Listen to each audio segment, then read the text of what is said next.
Irrigation. The British neglected irrigation in the first half of 19th century. British didn't encourage irrigation in the first half of 19th century. Major irrigation canals were built only after millions of people died in a series of major famines. So, many irrigation canals were built when? Only after millions of people died. So, why did millions of people die?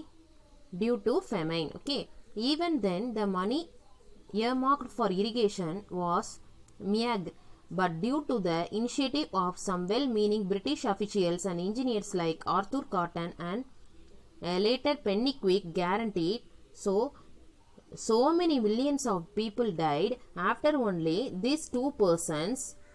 What are the names? Arthur Cotton and Pennywhick guarantee to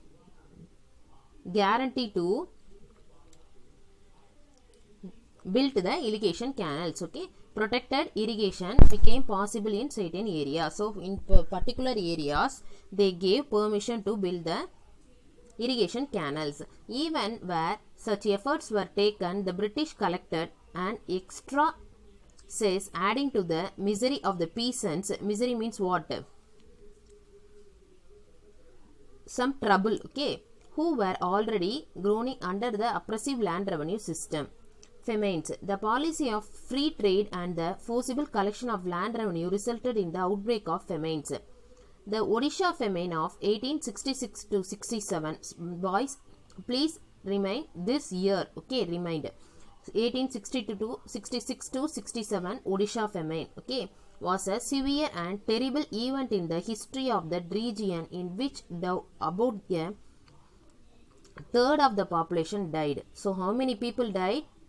Third of the population. If the total population is 99, 66 people died. Okay, for example. Okay, the famine of 1876 to 78, also known as the Great Famine of 1876 to 78.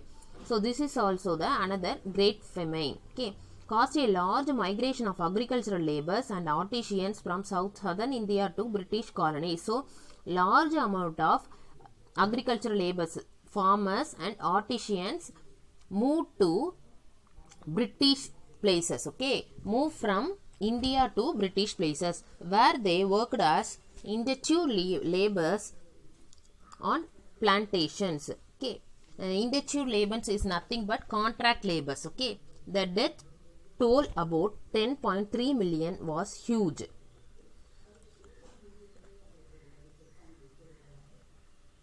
So now we are going to see about indentured labor.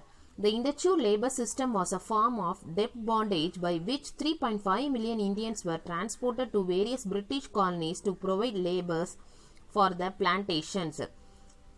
So British only started this system, indentured labor system. It started from 1843, the year of abolition of slavery. So this system started in the year of 1843 after the act of abolition of slavery.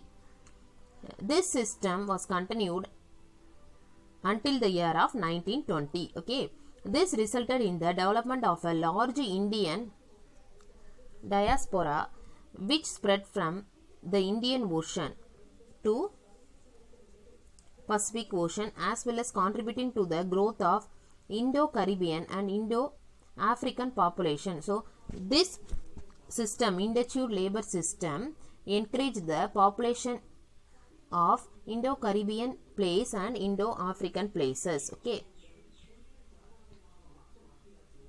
famines in British India. The Bengal famine of 1770 took a very heavy toll of about 10 million people, or nearly one third of the population in Bengal. So many people died in the famine of Bengal. Okay, this is how British rule commenced in India. Similarly, the British rule ended with a terrible Bengal famine 1943 that claimed the lives of nearly 3 million people.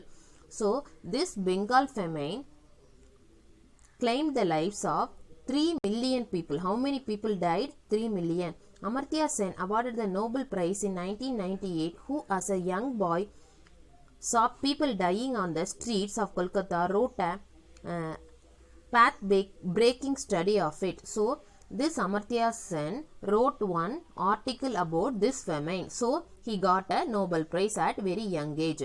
Famine relief camp kitchen in Madras 1876 and 1878. So see this picture. This is nothing but famine kitchen in Madras. Okay, in the year of 1876 and 1878.